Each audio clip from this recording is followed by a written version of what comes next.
There we go. So you all may hear me talk, even to those that aren't present, because they'll hear this and hopefully it'll load. So some of the things, I want to talk logistics first and then just see how everyone's doing. I think as far as writing foundationally, the writing style of everyone, mechanics, I think all of you all in this particular course are wonderful writers. I don't see anything that are red flags. One thing I would say is just be real thorough, especially even not only on the papers and the prompts that you're asked questions to explore topics, but even in the discussion. Excuse me. I found some of those to be very brief. So if it's brief, you will get a feedback from you to be, it's too generalized. If you could expound more, perhaps it's something that is an initial comment that you've made, and I just really want to see that you fleshed it out. What does that mean? Why did the event occur, and why did it make you feel the way it did, or others, in the communication? And then try to integrate it with your sources and your articles and the reading material. Now, another thing is, and this is Dr. Fleming, she's the director of the program. We align very closely. We really like to see at least one reference with each response. Now, not unless you're asking someone, can you repeat that or help me understand? I'll take that in consideration, but if you're responding, again, make it full and rich, and then challenge one another. I want you to challenge your other peers. If they're not writing enough, make them think like I'm looking to think, challenge you to think. I want you to do that. So you may not have all the answers, but I want you even to be creative and say, what did you mean by that? Well, this is what the author of our literature is talking about. So what is it that you're reflecting, and reference that? So just be real thorough. And the same with your writing, your papers. The papers were great. Again, make sure you reference. But that leads into the area of references. Now I know we've got an integrated group by master's students and doctorate students, and I can already see that, because some of the doctorate students have even integrated or consolidated more, maybe 3, 4, and ETL for references to support their defense or defend or their position on what they were talking about. Now, last week I was really forgiving, liberal, because it was the first week and it had to be with your personal definition. So when it's saying, give me your insight, I'm looking for that. So it wouldn't be fair to, what I'm saying, write you off. But then when you started moving into other areas in the scripture, then that's where the references were important. Are y'all hearing a lot of feedback? I'm hearing a lot of feedback on the call. Yeah, I was too. That's okay, what, let me see what's going on here. I'm going to mute myself. And can you all hear me? Is it worse or better? it's the same. Coy, are you on, or can you mute? Yeah, give me one sec. Because you know what, on the video, when I do the videos though, it's interesting, Julie, you say that there is been an echo, and I don't know how to fix that. I'll take it back down. Can you all hear me? Is it? Yeah, Yes, I'm still getting the feedback. Yeah, we can hear you now. But is the feedback worse or better now? It's the same. I think it's worse. I think it might be worse. Yeah, it's Oh. true. Well, unless my body is doing crazy things, I have this on my lap, and but I don't have anything. I'm quiet in my room. Yeah, who knows? It's okay. I can listen with feedback. It's fine. You can blame me. I don't mind. I'll tell you what. I will. I'm going to explore that with the Zoom type tech. I'll get in touch, because I've had this even. I've not had anyone say, "Hey, Dr. James, this is a mess." I picked up on it myself and have said, apologize for the echoing. for the recording. But anyway, if you all can hear me, so where I was leading to is I'm expecting if you're a master's student in the program, and this is even those that aren't present, I want you all, this is for everyone. If you're a master's student, this is graduate level work. One reference is not acceptable. At this level, there's undergraduate programs. I've heard students, even a nephew, and he's in an undergraduate bachelor's program, and even 15 is too little for the nature of some of the work that they're doing. Maybe their capstone project. But I've had students, even it started now, with only 1 or 2 references, and it's totally not acceptable for the doctoral student. So here is the standard, and I know I've been challenged on it in the past, like, well, Dr. James, the syllabus doesn't say anything about that.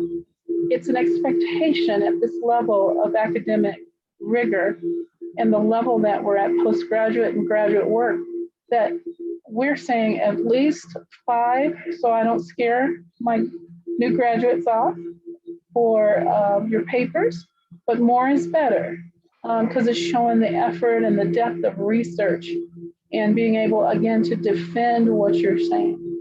For the doctorate students, and I've already seen it, I really don't have to worry. It's more than at least 10 and 10 and more, but at least the 10. If that's not acknowledged, then it's just not, the points won't be there. So it's just an academic expectation. Yes, Julie. Unmute. Yes, sorry. On discussion board posts and responses, what guide are you expecting that same level of referencing? No, just one reference. Just one reference. I mean, if your primary book, that's fine. If it's one of the articles you're referring to, that's just fine. And it doesn't even have to be part of the class. I just need a reference on there, but just one. And well, again, it's on the recording for those that are not here.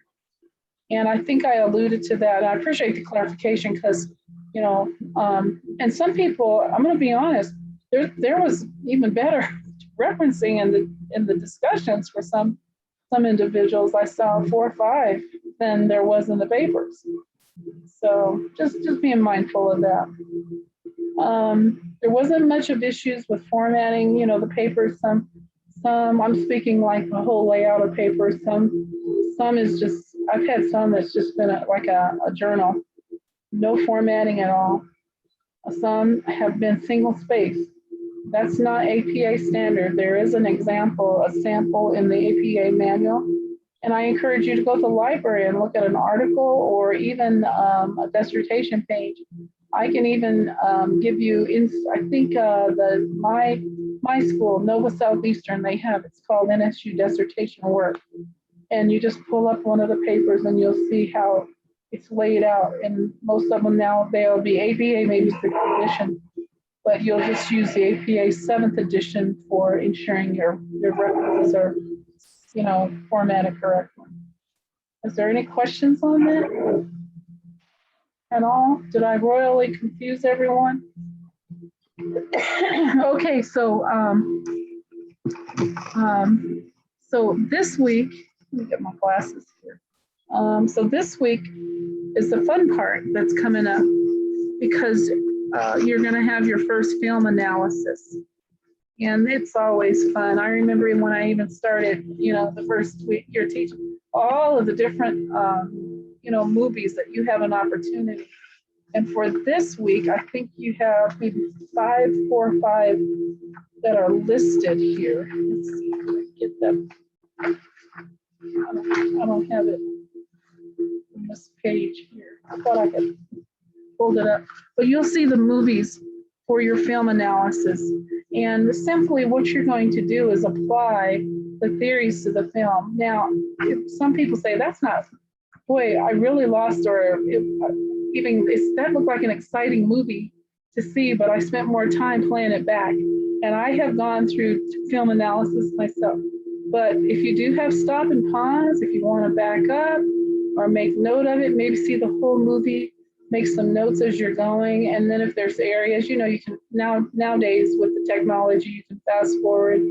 And I did put in the announcements how to cite certain scenes. So when if you're doing a direct quote, quotation marks in it, and then, you know, cite the scene, you know, 25 point colon, or maybe, what do you want to call it?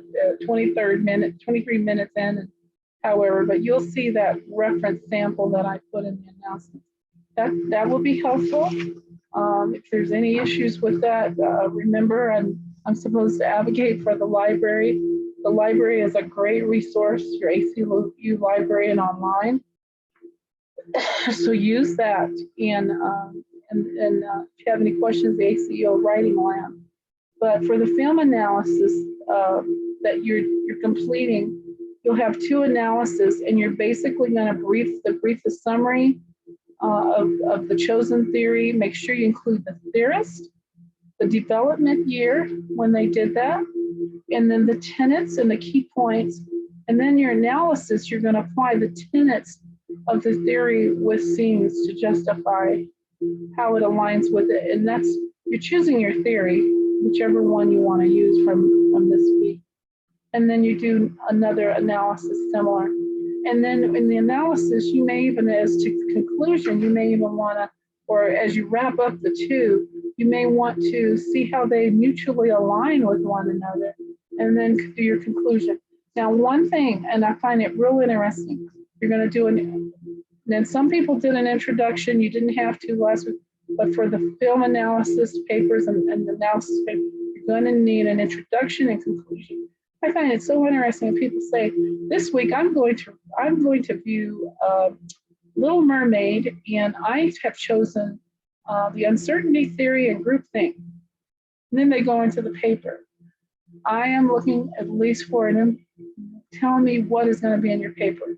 Now, I can tell you from research writing myself, I have found it's better in my doctoral students. I don't want to take away from what your chair or mentors are telling you, but I think they would agree with me. If you write the paper first and then provide your introduction last, you'll be able to grab the things that are highlights in that paper, and that's simply what I'm looking for.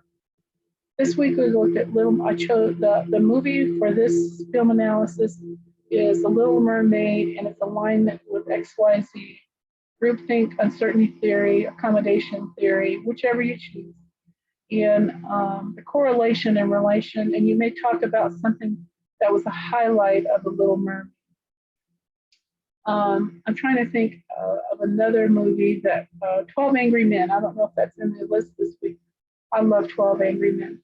And you may say this film analysis, the film is going to be reviewed or aligned with the theories is 12 Angry Men, and the alignment with groupthink and accommodation, social accommodation theory.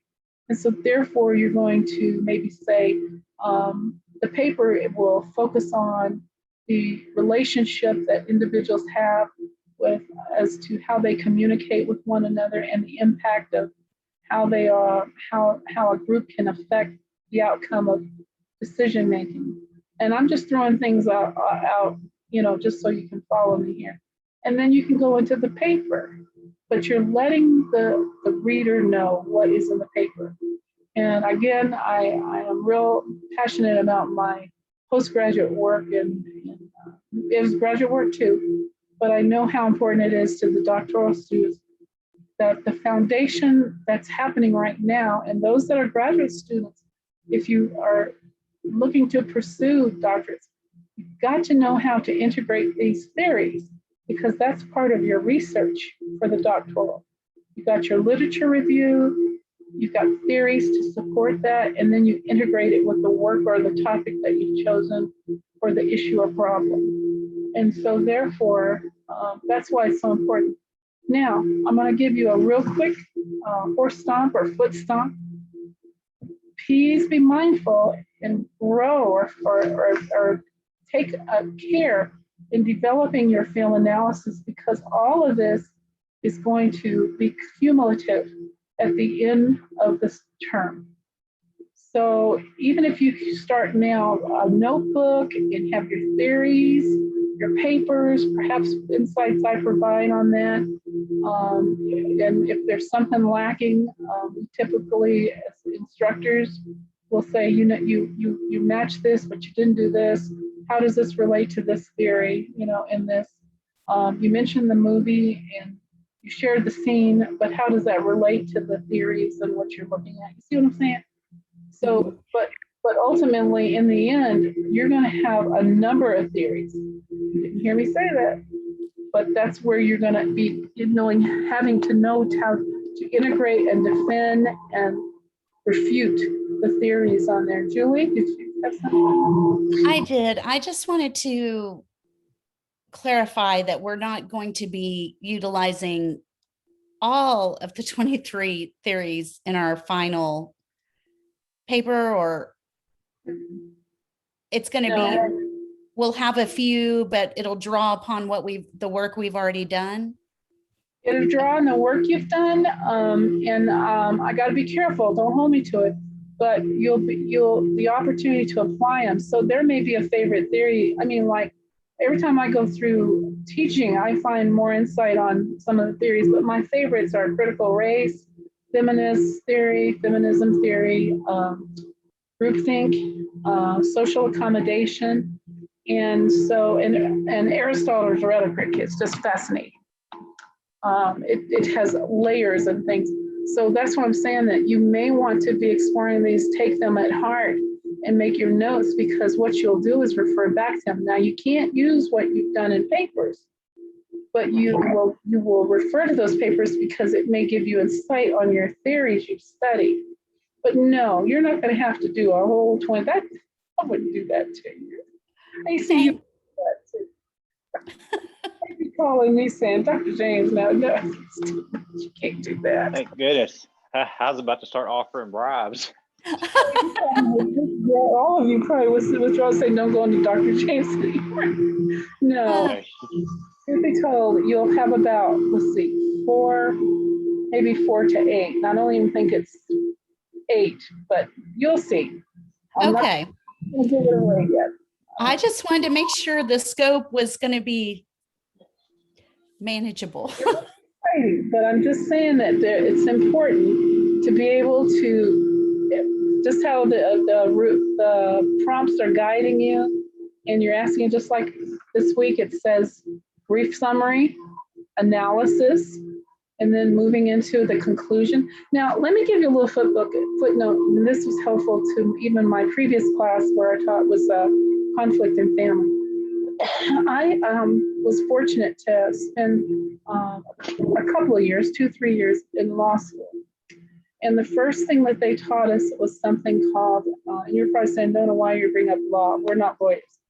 But I found a process that they shared with us in studying the laws, like homicide, criminal law. That was my favorite, and tort law.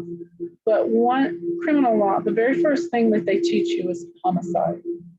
And the law is murder, killing of another human being, human with malice aforethought. All of that, if you break it down, almost like a breakdown, there's elements to that. So they explained to us, just literally laid the book out and said, this is what you're going to do. You're going to look at your law, and then you're going to use what's called IRAC, I-R-A-C. It's a bonus here, take it or leave it, but I found it to be real useful because it's so structured. IRAC is, you look at the issue. You have what happened, which is a homicide, a burglary. And the burglary is when someone breaks in another person's property, they take something, when did they take it, how did they take it, who, what, when, where, how. And the issue is, so that's what happened. The issue is that there was a burglary, just what I shared. And it's the law. The law, the definition of that, and the issue. The analysis, let's see. The issue, and then the rule. So the issue is someone broke in, then the rule is what I told you, like the murder, homicide, or the burglary. Someone breaking and entering another person's property. The analysis, I issue, R rule. The analysis is breaking apart every part of the relationship of what the law says to what the issues was. How did they break in? Who broke in? When did they break in? How did they break in? They broke the window and went in. They didn't knock on the door. That wouldn't be it. But all of that correlates to that law.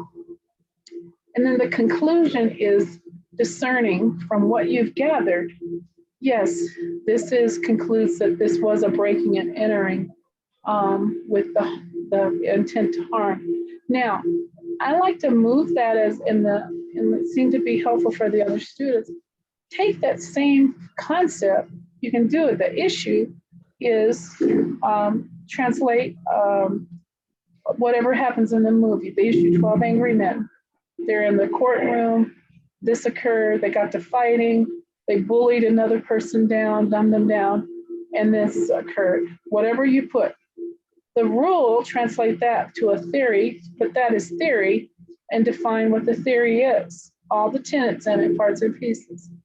The analysis is the relationship between the film and the theory. And you're going to look at points and elements of the theory. And like I said, my favorite is coming to the top of the list more is Aristotle rhetoric.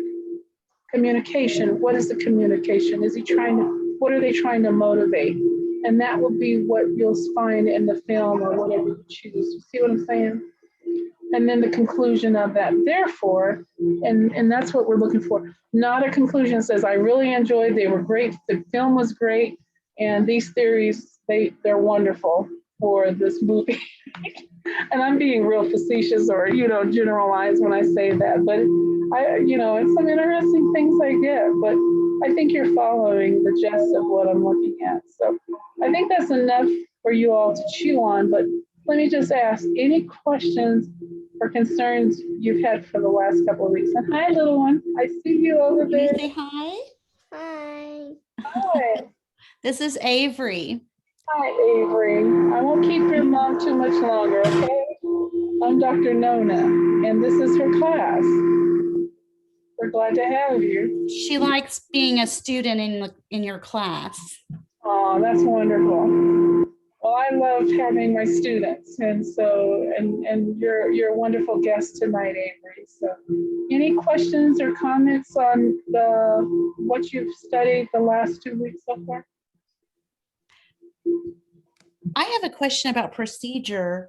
When we're saying that turning something in at 11:59 is not conducive to supporting group knowledge, or I can't remember the exact phraseology, but is like I'm finding I'm typically turning in my papers or work around 9 p.m. Is that too late? I mean, No.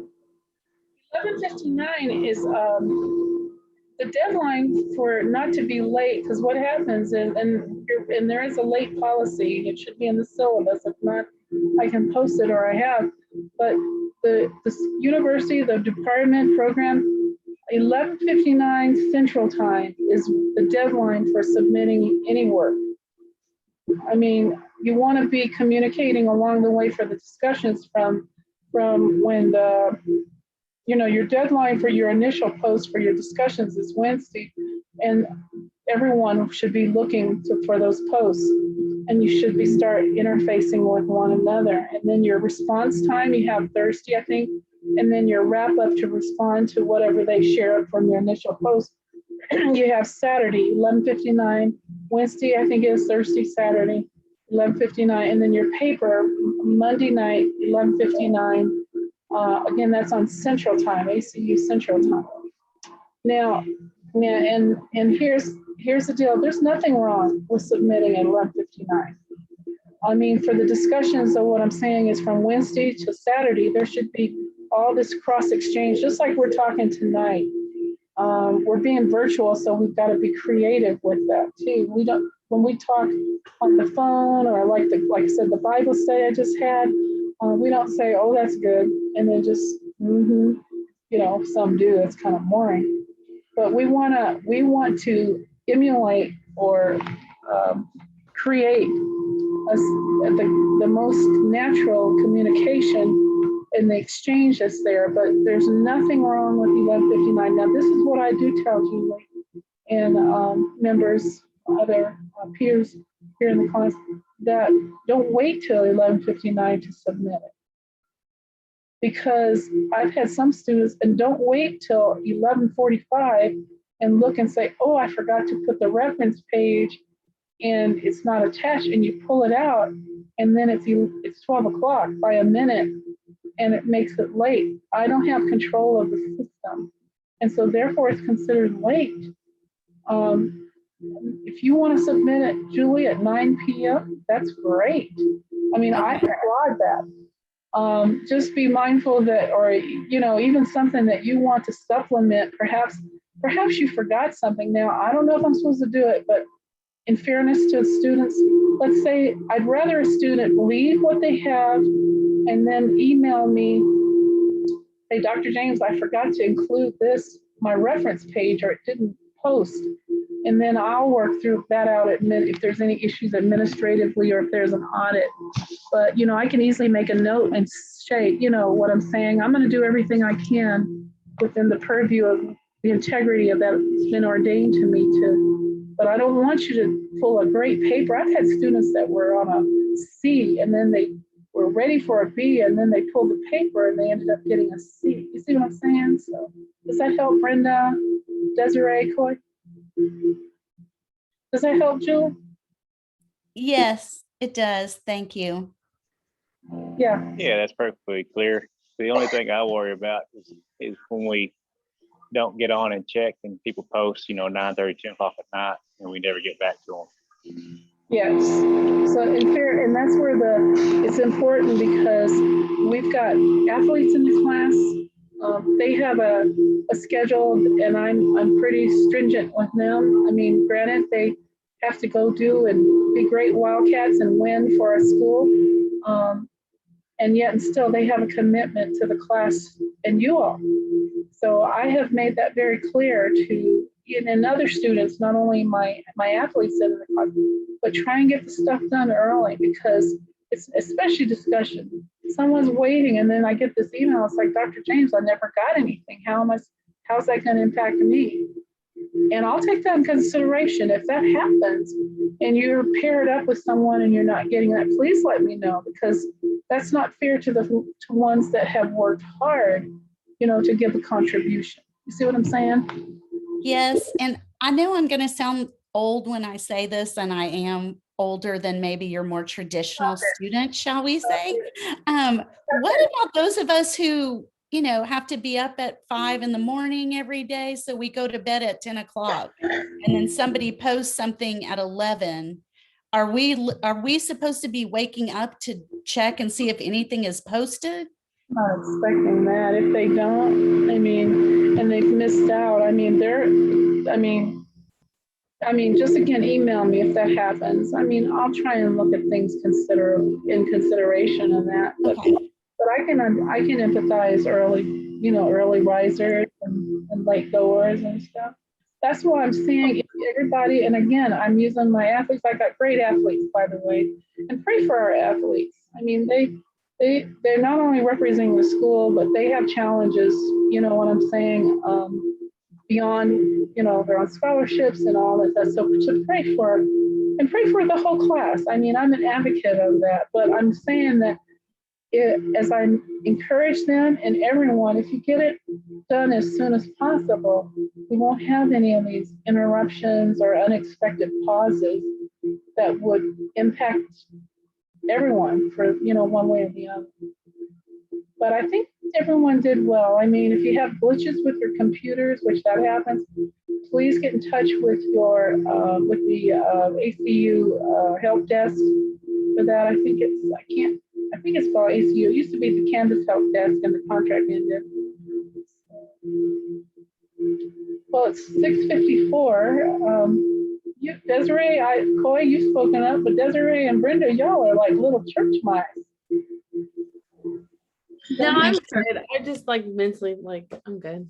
Just Like, okay, I'll take it. How about you, Brenda? I don't have a lot of questions, so I'm good. Taking it in as well. Thank you very much. It's been a little bit of a rocky first 2 weeks, but trying to figure it all out, trying to make the time again. I haven't been in school for a while, and this is my first class going back. And so learning it and kind of jumping back in and figuring out my time has been a little bit hard. And online too. I was there, so I'm a graduate. That's me. I'm one of the late posters, so I post at like 11, 11:45, 11:50. So I'm gonna try to work on it, but I get it in when I can. So Yeah. Do I have any Me educators? too. Educators on the ring? If that's okay. Me and Julie gonna start calling you all about 4:30 in the morning. Yeah. That's right. Well- Like I said, I typically don't give up my cell phone, but I found because of COVID and other emergencies, again, if you have emergencies, please get in touch with me. But I tell someone, I experienced it back a year, 2 years ago. Please don't text me at 2:30 in the morning. Yeah. Oh, so, and that's with each other too, if you extend. Brenda and Desiree, last semester was my first semester, and I honestly felt like I was climbing the Mount Everest of learning curves. Like I was like, I can't even figure out how to send an email in this system. Like it took me 2 weeks to figure out how to reach the teacher. And I only figured that out because Coy posted in the chat how to reach her. And so just we had almost everyone in our class last semester was in a first time class. But if you reach out, if you have any questions or if we can help in any way, because it was brutal, but it's possible. And you'll be amazed, like 4 weeks from now, you'll be great. Well, see, and I had a class last semester, and I'm just now really utilizing our library and noticing that they had the little chat that the librarian kind of helps us as what we're looking for and stuff like that. So I'm like right there with you. I was learning like, dang, I didn't even know we had this. This could help me out last class. But yeah, I think it's pretty cool that the librarian can kind of be like, or like right there to help us along the way or whatever we're looking for kind of thing. Well, and ACU is making a major effort to make improvements. Oh boy, it was antiquated 2010 when I went through and talk about, and it wasn't even Canvas. I mean, Canvas it's got some bugs, but it's substantially better than what we had then. So, but if you have any issues at all, a couple of things. Again, health-wise, any COVID, I see children in some of the windows here. If it's extended to the family, COVID, please let your contact Alpha Scholars. I encourage you to can contact your student advisor, your citing, and then let me know, because I try to work closely with them, or at least us align with one another. And because they're prepared Alpha Scholars to make accommodations for you so that you can be successful but not be stressed. Undoubtedly, sadly, I guess since pandemic, I've had someone or individuals, a number of individuals that have experienced COVID, but you're not alone on that. So please feel free to contact me. Any catastrophic or serious emergencies, family members, children, and then even your own health that may be challenged some kind of way. And I'll make some, I'll work with you, like I said, as well, as long as I can go to the fence and honor, the integrity and responsibility I have. And if there's any questions or concerns, just know that I actually reach out to the administration and your advisors and see what we can do. I mean, there's got to be standards and fairness. And then there's some that just, they don't want to do the work, and we have to work through that too. But you all are at the level and have been accepted because of your caliber and abilities, which is why you're here. So that's how we will engage with one another. So again, it's going right at 7 o'clock here. Was there any other questions or concerns? Julie, I like the questions you're challenging us with or asking. they're not challenges, but they're, appreciate the initiative of sharing. Anything else?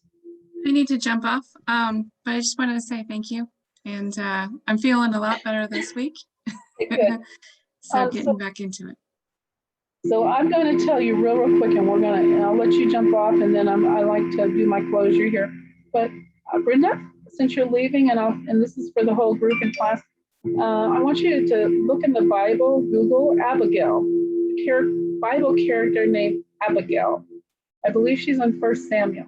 And so I'll leave you with that, or if you want to exit, Brenda, that's fine. And I'm going to tell Julie, Coy, and Desiree real quickly about my purpose in this. But I'll find it insightful. So have a good evening, Brenda. Good night. Glad you're with us.